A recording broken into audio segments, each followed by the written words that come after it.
नमस्ते। आज के इस एक्सप्लेनर में हम एक बहुत ही दिल छू लेने वाली कहानी पर बात करने वाले हैं।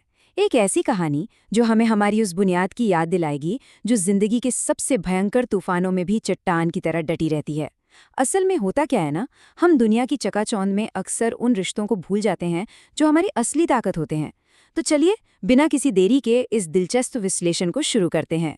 तो सवाल ये है कि आखिर होता क्या है जब इंसान अपनी उन जड़ों को ही भूल जाए जिन्होंने उसे सींच कर बड़ा किया है। इस बेहद जरूरी सवाल का जवाब हमें अर्जुन नाम के एक लड़के की जिंदगी से मिलता है। ये सिर्फ एक कहानी नहीं है, बल्कि ये कामयाबी के नशे और फिर सीधे जमीन पर आ गिरने की एक पूरी जर्नी है। स्क्रीन पर जो सवाल है ना, यही आज के हमारे इस पूरे विश्लेषण का सेंटर पॉइंट रहेगा। भाग 1, निस्वार्थ प्रेम का बंधन। चलिए देखते हैं कि अर्जुन की जिंदगी की शुरुआत और उसके बलिदान की बुनियाद कैसी थी। देखिए, अर्जुन के सिर से पिता का साया तो बचपन में ही उठ गया था।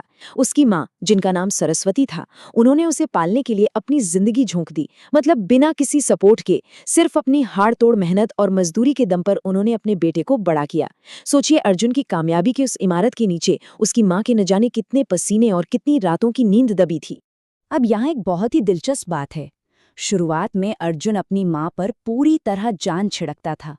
शहर से लौटता तो कभी नई साड़ी, कभी चप्पल, तो कभी मिठाई लाना कभी नहीं भूलता था। वो बड़े फख्र से कहता था, माँ, तुमने मेरे लिए पूरी जिंदगी संघर्ष किया है, अब तुम्हारी हर खुशी मेरी जिम्मेदारी है।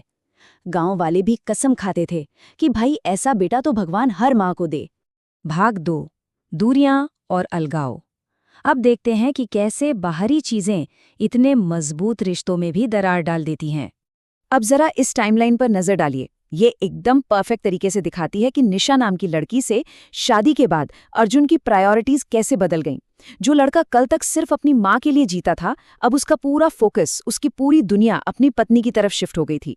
बचपन से लेकर अब तक का ये बदलाव सच में हैरान करने वाला है। और बस यहीं से शुरू होता है असली कलेश। निशा को अर्जुन का अपनी माँ पर इतना ध्यान देना बिल्कुल पसंद नहीं आ रहा था। उसका ये ताना कि हर बार माँ के लिए ही क्यों, अपनी पत्नी के बारे में भी सोचो, ये बात परिवार के बीच एक ऐसी दीवार खड़ी कर देती है जो आगे चलकर एक बहुत बड़ा रूप ले लेती है। नतीजा क्या हुआ? पत्नी के प्रेशर में आकर अर्जुन अपने वो सारे कस्मे वादे भूल गया जो उसने कभी अपनी माँ से किए थे। निशा ने कहा कि अलग रहेंगे तो ज्यादा खुश रहेंगे, और अर्जुन ने क्या किया? उसने अपनी बूढ़ी माँ को उसी पुराने घर में एकदम अकेला छोड़ दिया और खुद शहर की चकाचौंध में एक नई जिंदगी बसाने निकल पड़ा। मिलना जुलना, तोहफे लाना, सब बंद। भाग 3, पतन का दर्द। अब हम इस अलगाव के उन दर्दनाक नतीजों को देखेंगे जिसने दोनों ही तरफ तबाही मचाई। इधर देखिए, सरस्वती की हालत। वो हर रात अपने बेटे की पुरानी तस्वीर देखकर फूट फूट कर रोती, लेकिन जब भी कभी अर्जुन का फोन आ जाता तो अपने सारे आंसू पीकर बस मुस्कुराते हुए कहती, मैं ठीक हूं बेटा, बस खुश रहो। इसे कहते हैं एक माँ का असली दिल, जिसे अपनी तकलीफ से ज्यादा हमेशा अपने बच्चे की खुशी की फिक्र रहती है। पर उधर अर्जुन की उस नई खुशहाल जिंदगी का गुब्बारा अचानक से फूट गया। एक के बाद एक, सब खत्म। बिजनेस पूरी तरह डूब गया, जो दोस्त साथ थे वो खिसक लिए, कर्ज इतना बढ़ गया कि घर तक बिक गया, और सबसे बड़ा झटका, जिस पत्नी के लिए उसने अपनी माँ को छोड़ा था ना, वही उसे ताने मारकर मायके चली गई कि तुमसे कुछ नहीं होगा। अर्जुन एकदम सड़क पर आ गया। भाग 4, माँ के दर पर वापसी। पूरी तरह से टूट चुका और अपनों से धोखा खाया अर्जुन अब अपने इमोशनल क्लाइमैक्स पर पहुंचता है। अब एक सोचने वाली बात है, जब सारी दुनिया आपसे मुंह मोड़ ले तो आखिर वो कौन सा दरवाजा है जो आपके लिए हमेशा खुला रहता है? बारिश की एक बहुत ही सर्द और अंधेरी रात थी। अर्जुन के पास कोई रास्ता नहीं बचा था और वो खुद को उसी दरवाजे पर खड़ा पाता है जिसे वो इतनी बेरहमी से पीछे छोड़ आया था। और जब दरवाजा खुलता है ना, तो अर्जुन के होश उड़ जाते हैं।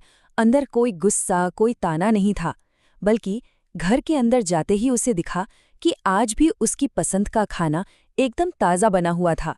उसके पुराने कपड़े बड़े प्यार से सहेज कर रखे गए थे, और तो और मंदिर में उसकी सलामती के लिए रोज एक दिया जल रहा था। मतलब उसे एक दिन के लिए भी नहीं भुलाया गया था। अर्जुन बुरी तरह रो पड़ा और माफी मांगने लगा। तब उसकी माँ ने बिना एक सेकंड सोचे उसे गले से लगा लिया और कहा, बेटा, माँ अपने बच्चे से नाराज हो सकती है, लेकिन प्यार कभी कम नहीं होता। तू दूर था, पर मेरी दुआएं हमेशा तेरे साथ थी। ये अल्फाज अपने आप में एक बहुत बड़ा सच है कि माँ की ममता कभी किसी शर्त की मोहताज नहीं होती। भाग 5, जीवन की सबसे बड़ी सीख। हम इस एक्सप्लेनर के एकदम आखिर में पहुंच गए हैं, जहां इस पूरी जर्नी का असली मतलब साफ हो जाता है।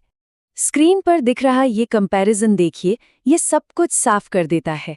एक तरफ है सशर्त प्रेम, यानी दुनियावी रिश्ते, दोस्त पत्नी, जो पैसा और किस्मत बदलते ही बदल जाते हैं। और दूसरी तरफ है निस्वार्थ प्रेम, यानी माँ, जिसे आपने कितना भी इग्नोर किया हो, फेल होने पर भी वो चट्टान की तरह आपके साथ खड़ी रहती है। ये दुनिया के इस लेन देन वाले प्यार की बहुत ही कड़वी सच्चाई है। यही अर्जुन की जिंदगी का सबसे बड़ा एहसास था। उसे ये बात समझ आ गई कि जिस इंसान को वो सबसे ज्यादा इग्नोर कर रहा था ना, दुनिया में वही उसे सबसे ज्यादा प्यार करता था। उसने उसी वक्त अपनी माँ के कदमों में सर रख दिया और तय किया कि अब उसकी बाकी की पूरी जिंदगी सिर्फ अपनी माँ की खुशी के लिए होगी। वो फिर से वही अपना पुराना अर्जुन बन गया। तो इस एक्सप्लेनर को ख़त्म करते हुए ये कहानी हम सब के लिए एक बहुत बड़ा रिमाइंडर छोड़ जाती है। ये सवाल जो आप देख रहे हैं, ये सिर्फ पढ़ने के लिए नहीं है। हमें खुद से पूछना चाहिए कि जिन लोगों ने हमारे लिए खामोशी से इतने बलिदान दिए, क्या हम वाकई उनकी कद्र करते हैं? जो माँ हमें चलना सिखाती है, उसका दिल कभी मत दुखाओ, क्योंकि दुनिया में सबसे सच्चा प्यार सिर्फ माँ का होता है। कहीं ऐसा ना हो कि जब तक हमारी आंखें खुले तब तक बहुत देर हो जाए। अपनी जड़ों का सम्मान कीजिए। इसी थॉट के साथ हम आज का ये विश्लेषण यहीं खत्म करते हैं।